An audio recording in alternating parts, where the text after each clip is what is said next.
All right. Hello, hello. Hey, Time again for the Black Belt Newscast. yeah. All right. Yes. Okay. So I'm Cindy Fisher, publisher. I'm Todd Prater, staff writer. Yes. So I am in Demopolis, live Demopolis this week again I'm still in Dallas County. I've been in around. Dallas County. That's right. So we're live from all over the Black Belt Yeah, today. And it's a beautiful Friday before Memorial Day, the right. 24th of May. Big Uh, Memorial Day weekend coming up. we will talk a little bit about what plans are coming for Memorial Day Yeah. in the Black Belt. But first, let's start with the top story of this week. And I'll tell you, this is easily the top story of this week. And that is Asher HaVon of Selma winning The Voice. What a big deal this was. I actually went to the watch party at Selma High Oh, Auditorium. yeah. It was a lot of fun. And while I was there, I was able to meet Asher's mom, Joanne Smith. Oh, I'm yeah. going to share with you what she told me. So, Joanne, did you always know that he was going to be a national sensation? Yes, I already knew that he was going to be a national sensation Why? How do you know that? because when he was 3, he was humming. And I didn't know what he was saying, but when he turned 4, that's when he was holding a mic like a grown person that he was singing. Then I got to clean it up where I messed up, started my life over again. It's a gospel song. Okay. So, what were his favorite? What's his music he liked? Well, his music is gospel, but he's singing all. Right, gospel. So, how has it been with him being on national TV? How's he doing? Oh, he doing great. Like, is he nervous or does he call you worried? No, he don't seem to be worried. He don't seem to be nervous. Why do you think that is? Well, because he's been singing all his life ever since he was 4. So I don't think he's nervous. I don't think he's worried. I think he's doing what he always loved to do and just sing. He's known in Selma for singing at events, He's been in Salem singing in events. and that's where a lot of his experience comes A from. lot of his experience come from there. So, where do you think he gets his inspiration from? Where he getting inspiration of singing from me? Yeah, Because I used to sing to him all the time. you think so? Yes, Is it what kind of things did you sing to him? gospel. That's where his love comes from. That's where. So it was really fun to talk to her. And if you want to see more of his mom, go to YouTube, our Black Belt News network on YouTube, and there's a full interview. It's about 4 minutes long. And it was really neat. She was in the crowd with everybody else watching. Now, his preschool teacher was with him in LA. And she was sending us texts to our reporter that works with us, Angela Benjamin. So Yeah. we had a direct contact with, she was sitting in the audience, Wow. and also in the audience in Selma were many of his teachers in Yeah. Selma.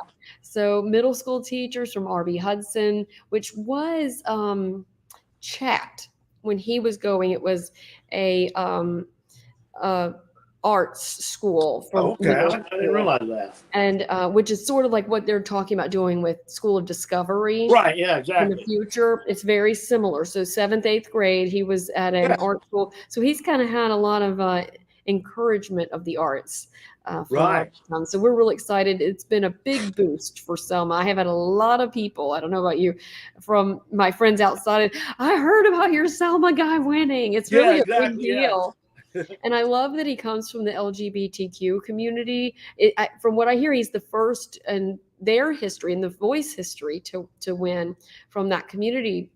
So that really, he's got a lot of firsts on there. The first Alabamian, the first, although I know Morgan Wallen did okay, and he didn't win, but he was somewhere in there from Alabama. So Yeah. we have talent in Alabama. Very exciting. So congratulations to Asher, and appreciate him putting us on the map. Okay, so let's talk about garbage for a Little minute. trash talk, huh? let's trash talk. A lot of people try to trash talk Selma a lot anyway, but let's talk about garbage pickup issues. So LDI used to be who was the contract for the city of Selma, but they sold it to Martin Environmental, and they have not had an actual contract since 2022, but yet they've been picking it up anyway.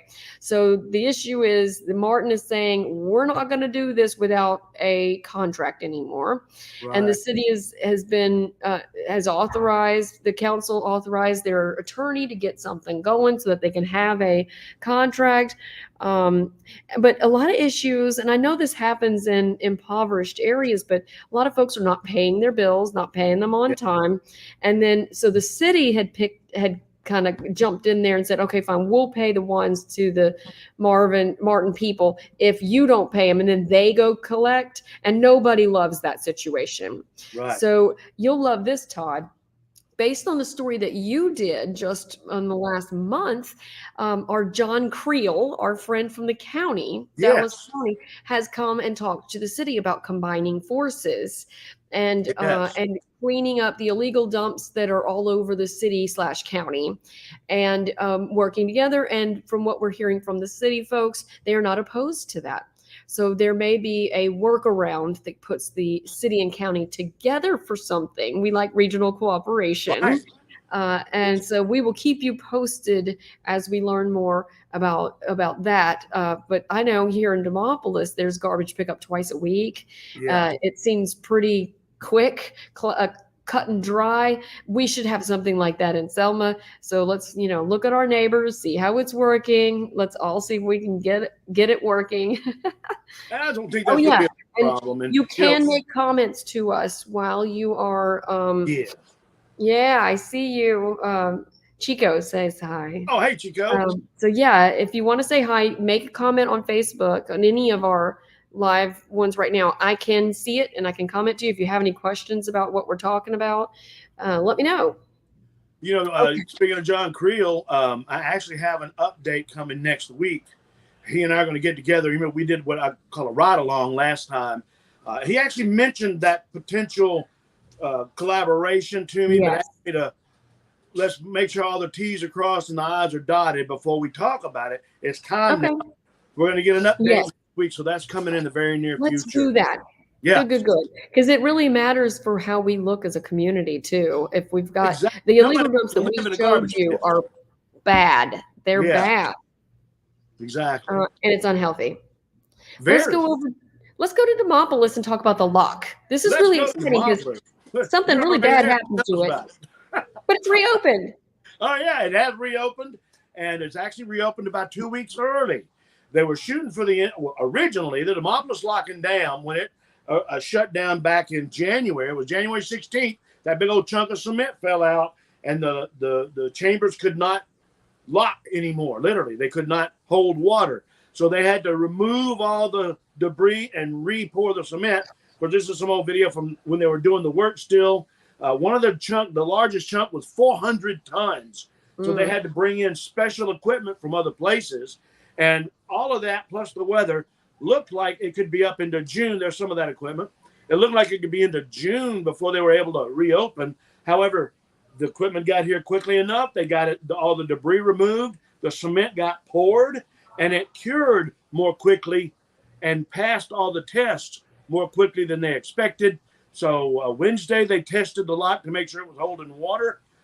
Thursday, they opened it back up. Thursday, a week ago, it was actually 4 months to the day that it shut down, that it reopened, and now barge traffic is able to go back through the Demopolis Lock. And that is important nationwide because that is the lock between North Alabama and South Alabama on the Tom Bigby, Black Warrior, Tennessee River Waterway, and millions of dollars per day go through that lock. Millions of dollars in. And you don't hear a project finishing early, ready to open kind of comment very often. Right. But and they were real happy about that. And now they're saying that this particular repair hopefully will last around 20 years. And in that time, they're going to start talking about replacing the lock infrastructure, because right now, most every lock in this country is 50 plus years old. Demopolis is 70 years old. Yeah, So, that's crazy. and we're relying on it. they don't have any idea why that cement failed. There is no, as he said, smoking gun, and they don't have any reason to believe any others will fail, but they want to try to start repairing them and replacing them before it becomes a problem, because so much of our economy still depends on river traffic. And if you block that, it costs all of us a lot of money every day. Well, let's go. So the tornado of 2023 really wreaked havoc on a lot of things, including the Dallas County Jail. Let's get an update on that. I was able to speak with our sheriff, Mike Grantham, and he was telling me that the repairs to the jail have started. Now, they already had gotten the juvenile detention center up and running, but because of negotiations with the insurance company, and there's Sheriff Grantham right there, and of course, it's still not easy to get all the materials that they need.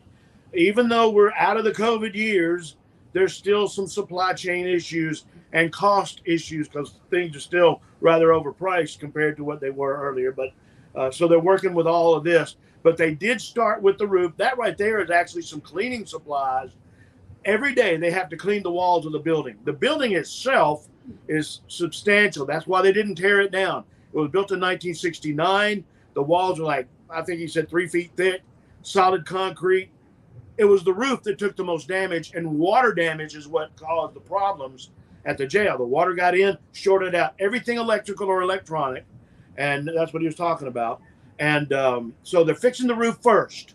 Once that goes up, they'll do the electricals, and hopefully before long, once they get some air circulating, they won't have to get in. Every day they go in and clean the walls to make sure no mold develops. Now tell us where the inmates are right now. The inmates are still in Perry County. Most all of them, I think he said about 70 of them are in Perry County. There's some that are in other counties still, but they've moved them a little closer because they need a higher security jails, prisons. But they've moved most everyone else to the Perry County facility. The state has helped out tremendously, footing the bill on a lot of things. And of course, with it being in Perry County, they have to drive to, the nurses from Dallas County have to take care of Dallas County inmates. The deputies from Dallas County have to go get them to bring them back to Dallas County for trial and court dates, which, by the way, he says are getting better and better. More people who've been waiting for years are closer to going to trial and are going to trial now as that clears up. A little hint, a story about that is coming up soon too. But yeah. So, but the thing is, all that travel time costs money and wear and tear on equipment. It's all been cut down by putting the inmates at Perry County and closer jails. And there's no timetable yet for when our jail is completed. It's going to take some time, but it will be state of the art, and it should be, it should not be much longer now as far as a relative term, but the process is at least underway with the roof being the first thing to get repaired. All right. So something else this week, Monday is Memorial Day. Yes, it is. And we've seen some flags going up around Selma and other communities. And this is the VFW. They put the flags out on Broad Street and here in Selma. And when you see them saluting it, that is a way of they rendering the flag, making it able to be displayed. This is from one of the Memorial Day celebrations ceremonies that they have every year out at Memorial Stadium. This was from one of the ones in the past. This Monday at 11 o'clock, they'll have the same ceremony. Sergeant Major Monica Walker will be a special guest speaker. Of course, all the public, all veterans of all wars are invited and encouraged to attend. And once again, the distinction, Memorial Day is the day that we celebrate, or I say celebrate, really remember is a better word. We remember people who've died protecting our freedoms and our rights in our country. Veterans Day, which comes in a few months, is for all veterans. Monday is for the ones who have lost their lives and for their families and friends who don't have a father or a mother, kids who are growing up only knowing pictures. husbands and wives who don't have their spouse anymore. Those are the people we're thinking about. So, when you have your hot dog, your hamburger, or, whatever adult beverage you choose, stop for a second and remember, if it wasn't for somebody dying, we would not have the right or ability to do the fun things we get to do this weekend. Well, I know they also have the flags at Memorial Stadium this year that the Boy Scouts are doing. Yes, they have put those up. Those will be there for a week. I believe he said they'll be there for another week. Leith Wilson told me about it. Yes. The Boy Scouts have put that up. It's a way, too, for them to help raise funding. They're asking for folks to sponsor those flags. And you can contact the local Boy Scout, the Crane Boy Scouts. It helps pay for the Boy Scouts to go to an away camp. Yeah, they in have Mexico. Yes, a roughing it camp, from what I'm gathering. Exactly. Would you love to go do that? I would love to go with them. I don't know. It's pretty rough. Yeah, it is, but I like to try, I'm getting into shape enough where I'm ready to go try. One thing we are not doing this weekend, but that we did do last week and we have done several times, 3 times so far, is we have been camping in the Black Belt. Yes. Yes. We have a new name for it, too. Why I wanted to be live from the little trailer today, but unfortunately the internet was too far away. I got to pull the trailer closer so we could get the right ambiance. But yeah, Camp Adventures in the Black Belt is moving along really well now. We were in we went down to Roland Cooper State Park this past weekend, which was fun. Because I was still in the little bitty Trillium trailer. I did the cabin. You were living in. The cabin was so nice. Very nice cabin. They have some really nice so cabins. I'm glamping in this edition, just not in a camper. Camper Kingdom had given us our camper for 2 editions, and it went back to Camper Kingdom, so I miss it a little bit. But I also loved my cabin. It was a nice, and all those cabins down there are nice. So we're going to have all that coming up. The first one with Grist Park should be hitting soon. So I think everybody's going to enjoy these videos. Yes. Everybody that I've given them a preview. And we now have a sponsor. Yeah. We're excited to announce our sponsor. Yeah, Black Belt Adventures. Alabama Black Belt Adventures. We love Cram Swanner and the crew. That's why we added Adventures to the name. Yeah, but they have been so kind as to help us with this latest one, and we're hoping we're going to keep them on to help us with more. And we're going to go all over the Black Belt. We may actually go, Cindy. I don't know if I should say this, but we may go outside our normal coverage area just to show everybody that there are some really cool campsites. Even more than just 1 hour away. I want to show a promo. You ready? Yeah. Italian sausage, deer brats. It's what's for breakfast in the Black Belt. Where do we get the deer? What are we doing with deer? And why are we eating deer? Tune into Black Belt Camping Adventures when it hits on Black Belt News Network, and we're going to tell you all about it.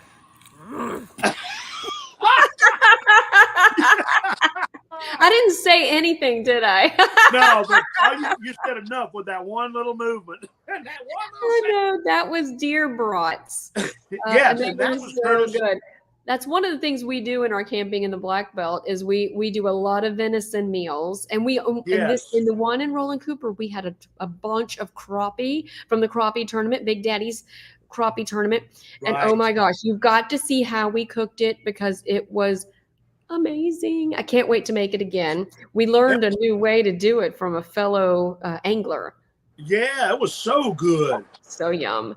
And I want also a quick thank you too to Jeff Harrison and the folks at the Selma Area Food Bank, because they donated the deer meat that we ate. And everything we ate this weekend was locally sourced. It was. We were in the rivers of the woods of our own area. That's right. And the spices were also. Yes. Yep. We even used Uncle Clyde's red dust, and the gold dust was my favorite. Oh my gosh. The red dirt and the gold southern dust. flavor. Oh, and southern flavors. We use southern flavors. Yeah. Mm-hmm.